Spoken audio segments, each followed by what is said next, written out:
हाँ भाई, first year हम लोग बात कर रहे थे आपके मैड्रीपोराइट के बारे में, ठीक है ना। तो मैड्रीपोराइट क्या काम करता है, एक तरीके से छलनी का काम करेगा, मतलब सीव का काम करता है, क्योंकि इसमें छलनी कैसे बोलेंगे इसको, क्योंकि इसमें छिद्र उपस्थित होते हैं जिसमें से होते हुए पानी जो है छनकर आगे जाएगा, ठीक है ना। उन छिद्रों में से होता हुआ कहाँ जाएगा, स्टोन कैनाल में। ये स्टोन कैनाल किससे जुड़ी रहती है, इस मैड्रीपोराइट से जुड़ी रहती है, ठीक है।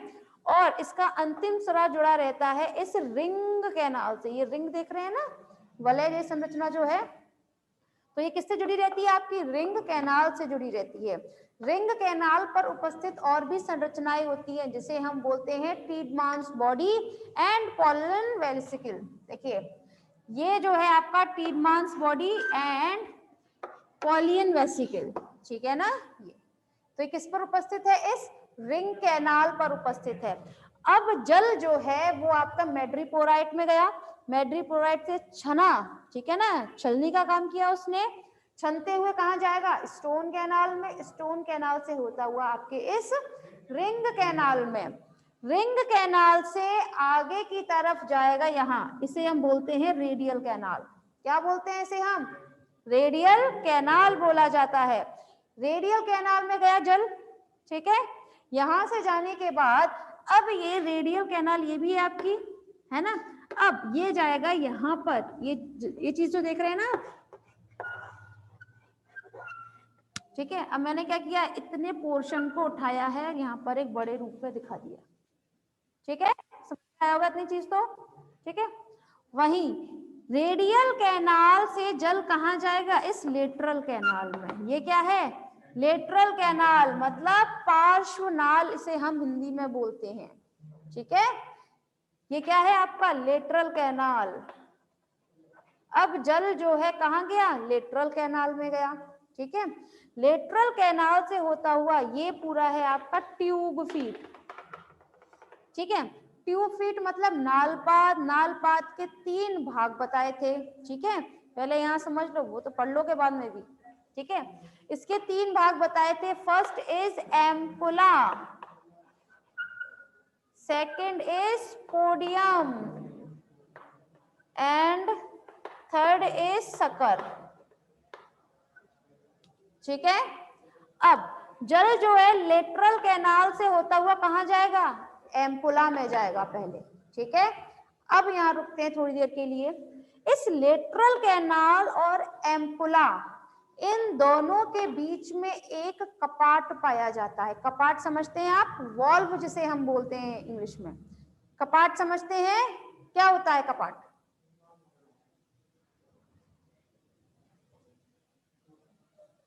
सिर तो ऐसे ही लाया था, जानते हैं जानते हैं, तो बता भी तो कपाट क्या होता है। हाँ हाँ, थोड़ा तेज बोल दो, मैं भी सुन लूं, मेरे भी कान सही है ऐसे तो। क्या होते हैं, गेट होता है दो दो संरचनाओं के बीच का। हाँ चलो, आपकी बात को हम बिल्कुल सही शब्द कर देते हैं, बिल्कुल होता है। ये एक वॉल्व जो है, एक्चुअली ये वॉल्व जो है, कपाट जो है, गेट का ही काम करता है, लेकिन इसमें से ये सिर्फ वन वे गेट होता है। कैसा होता है, वन वे गेट। आप सब लोग बाइक चलाते हैं, वन वे रास्ता जानते हैं ना, सिर्फ एक तरफ ही जाने का होता है, दोनों तरफ से आप नहीं आ जा सकते, है ना। तो इसी तरह से जल जो है वो एक ही तरफ जाएगा, इस तरह से, ठीक है। यहां से जल जैसे ही एम्पुला में प्रवेश करता है, वैसे ही यहाँ का जो कपाट होता है ये बंद हो जाता है, ठीक है। वन वे गेट है ये भी, ठीक है। उसके बाद में जल कहाँ गया आपका, आपके एम्पुला में गया, ठीक है। ये एक गोलाकार संरचना है, थैलेनुमा संरचना है, ठीक है। अब ये क्या करेगा, ये इसमें कॉन्ट्रैक्शन होगा। कॉन्ट्रैक्शन समझते हैं आप, संकुचन, ठीक है। संकुचन की प्रोसेस हुई, प्रक्रिया हुई, जिसकी वजह से एम्पुला का पानी किसमें जाएगा, पोडियम में पहुंच गया, ठीक है। अब सोचिए यहाँ पर इतना सारा जल था, पोडियम तो भले ही सीधी नलिका जैसी संरचना भले ही है, मगर स्पेस तो बहुत कम होता है इसमें, ठीक है। तो इतना जल जब पोडियम में जाता है तो इस पर एक दबाव बनता है, ठीक है। क्या बनेगा, इस पर द्रव स्थैतिक दबाव बनेगा। ये दबाव जो है पोडियम पे पड़ता है, ये पोडियम फिर दबाव किस पर डालेगा, नीचे की तरफ की संरचना जिसे हम बोलते हैं चूषक, शक्कर, ठीक है, शक्कर पर इसने क्या किया, दबाव डाला, ठीक है, यहां तक पहुंच गए आप, कोई परेशानी नहीं। अब जरा आपने इस पर फिर दोबारा आ जाइए, ठीक है। अब हम बात कर लेते हैं इसके, ये तो बात थी हमारी जल संवहन से रिलेटेड, ठीक है, कि इस तरह से जल किस तरह से शक्कर तक पहुंचा, आपके चूषक तक पहुंचा, ठीक है। अब हम बात करते हैं इसमें होने वाले गमन के बारे में, लोकोमोशन के बारे में। लोकोमोशन भी तो इसमें किसकी वजह से होगा, इसी की वजह से होगा, वाटर वेस्कुलर सिस्टम की वजह से तो होता है, जल संवहन तंत्र की वजह से। अब कैसे होगा समझिएगा, ये है आपकी स्टारफिश, ठीक है।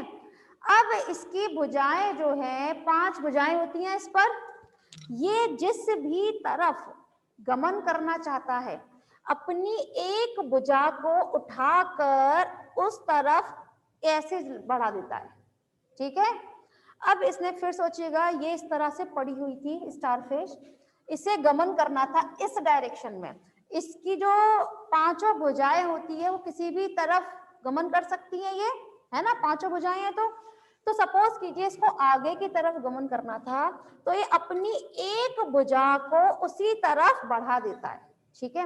अब इसने क्या किया, एक भुजा को जिस तरफ बढ़ाया, ठीक है।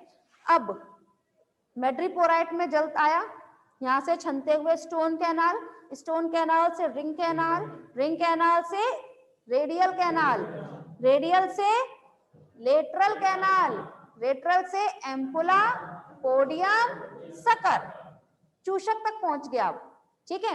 अब सोचिएगा यहां पर मौजूद हैं आपके चूषक, ठीक है, चूषक पर दबाव जैसे ही पड़ता है, ठीक है, तब आप जानते हैं चूषक का काम क्या होता है, शक्कर का काम क्या होता है, ये अपनी मजबूत पकड़ बना लेगा किसी भी सरफेस पर, किसी भी आधार पर, ठीक है।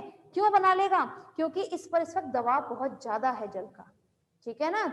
आप लोग को देखते हैं ये बच्चों की वो आती है पिस्टल खेलने वाली, जिसमें आगे की तरफ एक कुप्पी सी लगा देते हैं और मारते दीवार पर चिपका देते हैं उसको, एकदम ट्रिगर करते हैं जब, है ना, तो वो चिपकती किसकी वजह से है, उस दबाव की वजह से, जो उस वक्त हवा भर जाती है ना उस कुप्पी सी पे, है ना, तो क्या होता है, ये सपोज कीजिए दीवार थी, यहाँ पर जो हवा थी वो उस कुप्पी में इस तरह चिपकती है, इसलिए वो चीज जो होती है जो पिस्टल में लगाते हैं आगे की ओर, वो चिपकी रह जाती है उस दबाव की वजह से, ठीक है, वहां पर वो शक्कर का काम करती है, जो आगे की तरफ ऐसी चीज होती है ना, वो चीज सेम चीज यहाँ पर शक्कर का काम करती है, ठीक है।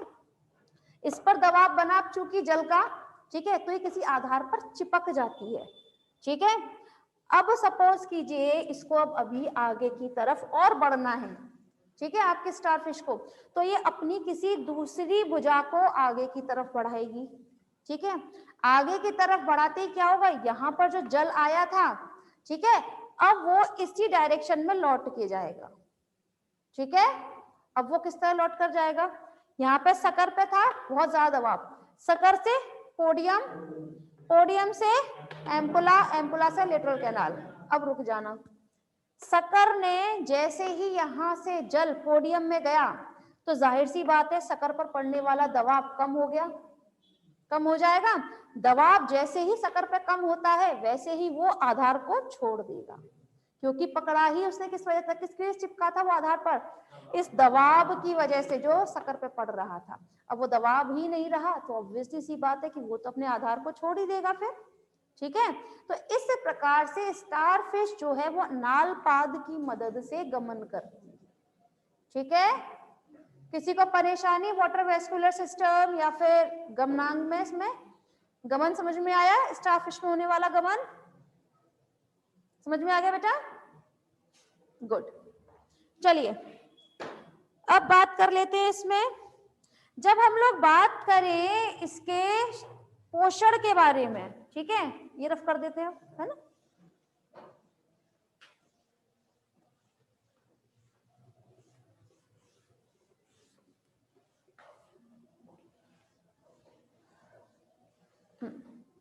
तो इसका जो पोषण होता है, आप जानते हैं स्टारफिश में पोषण क्या क्या होता है, छोटे प्लवक जो होते हैं वो छोटे छोटे क्रस्टेशियन जिनको वो अपना क्या काम करता है, अपने भोजन के रूप में ग्रहण करेगा, ठीक है। और ग्रहण करने के लिए भी उसमें कौन काम करता है, आपकी अम्बुलेक्रल ग्रूव होती है, एक खांच होती है जिसे हम बोलते हैं अम्बुलेक्रल ग्रूव, ठीक है, जिसकी मदद से ये अपना पोषण ग्रहण करता है, ठीक है। चलिए ठीक है, बाकी उत्सर्जन के रूप में तो आप जानते ही हैं कि उत्सर्जन जो है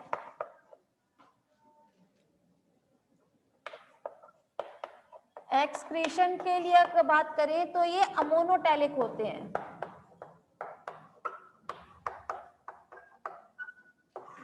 अमोनोटैलिक मतलब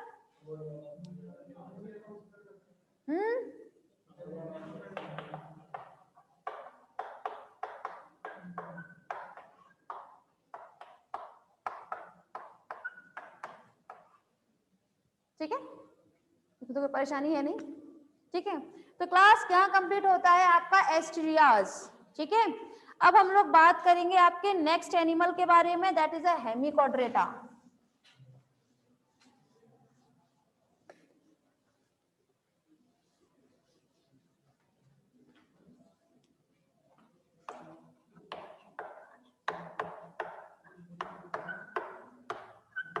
चलिए समझिएगा, जब हम लोग बात करें हेमिकॉर्डेटा के बारे में क्लास, तो इस शब्द को मैं यहां पर लिख देती हूँ दोबारा से। इसके बारे में पहले भी हम लोग बात कर चुके हैं शायद, नहीं की? चलिए दोबारा बात कर लेते हैं।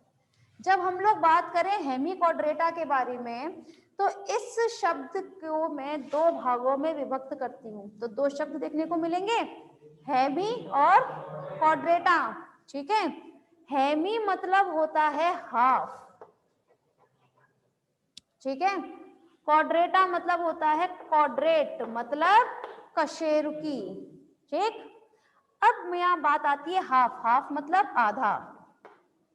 तो हेमिकॉर्डेटा के जितने भी सदस्य होते हैं वो क्या कहलाए जाते हैं, आधे क्वाड्रेट, कशेरुकी कहलाए जाते हैं, ठीक है।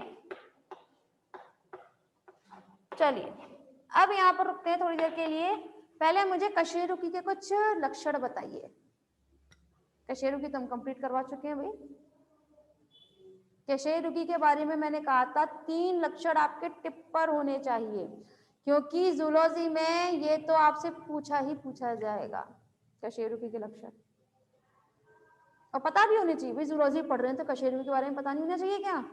2 ही तरीके के जंतु हैं, अकशेरुकी और कशेरुकी। आप लोगों को उन्हीं के बारे में पता नहीं है तो आप जूलॉजी में क्या पढ़ रहे हो? कशेरुकी के मुझे 3 लक्षण बताइए इंपॉर्टेंट, 3 में से 2 ही बता दीजिए, बहुत है। देखिए क्लास, जब हम लोग बात करें कॉर्डेटा के बारे में, मतलब कशेरुकी के बारे में, तो इसमें कॉर्डेटा में 3 लक्षण प्रमुख माने गए हैं। पहला होता है इसमें नोटोकॉर्ड प्रेजेंट होती है, ठीक है, मतलब नोटोकॉर्ड उपस्थित होती है। इसका पहला और इम्पोर्टेंट लक्षण है ये, ठीक है, की कैरेक्टर है। इसी के आधार पर, नोटोकॉर्ड की उपस्थिति के आधार पर ही हम किसी जंतु को कशेरुकी में रखते हैं, ठीक है। और ऐसे जंतु जिनमें नोटोकॉर्ड अनुपस्थित होती है वो अकशेरुकी में चले जाते हैं। भैया कोई तो ऐसा लक्षण होगा जिसकी वजह से आप किस जंतु को अकशेरुकी और कशेरुकी में डिफरेंट करते हैं। अगर मैं बात करूं कि आप किसी जंतु को एवीज में क्यों रखते हैं, पक्षी वर्ग में क्यों रखते हैं, रेप्टाइल्स में या सरीसृप और उभय उसमें क्यों नहीं रखते हैं, उभयचर में? क्योंकि उनमें पंख पाए जाते हैं एवीज में। पक्षी वर्ग में पंखों का पाया जाना ये उसकी खासियत होती है पक्षियों की, और किसी में नहीं होती ना। तो सेम भाई इनके लक्षण टिप पर रखिएगा क्लास। कॉर्डेटा की जब हम लोग बात करें तो इसमें 3 प्रमुख लक्षण होते हैं। नोटोकॉर्ड उपस्थित होती है, नर्व कॉर्ड उपस्थित होती है, और फेरेंजियल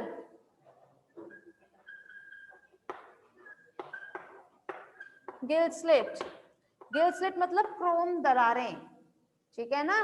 फेरेंजियल क्लोम दरारें उपस्थित होती हैं। ये 3 प्रमुख लक्षण हैं जिनके आधार पर हम किसी भी जंतु को कशेरुकी में रखते हैं। आप लोग इन्हें टिप पर रखिए अब, ठीक है। नोटोकॉर्ड, नर्व कॉर्ड, 3 नहीं बता सकते, 2 तो बता सकते हो, नोटोकॉर्ड, नर्व कॉर्ड, इनको रखिएगा हमेशा। अब यहाँ बात कर रहे हैं हम हेमिकॉर्डेटा के बारे में। तो हेमिकॉर्डेटा के सदस्यों में ये 3 लक्षण उनकी किसी ना किसी अवस्था में जरूरत होती है, मतलब जरूर पाए जाते हैं। जरूरी नहीं है जब वो वयस्क हो उसी टाइम ये मौजूद हो सकता है उनकी भ्रूणीय अवस्था में हो, उनकी लार्वल अवस्था में हो, लेकिन ये लक्षण जरूर होंगे, ठीक है। भले ही उनकी लार्वा अवस्था में मौजूद हो, ठीक है, लेकिन ये लक्षण उनमें जरूर पाए जाते हैं, ठीक है। तो जब हम लोग बात करें क्लास आपकी हेमिकॉर्डेटा के बारे में, तो उसमें ये 3 लक्षण कभी ना कभी मौजूद होंगे। वहीं मैंने बताया नोटोकॉर्ड कशेरुकी का प्रमुख लक्षण है, ठीक है।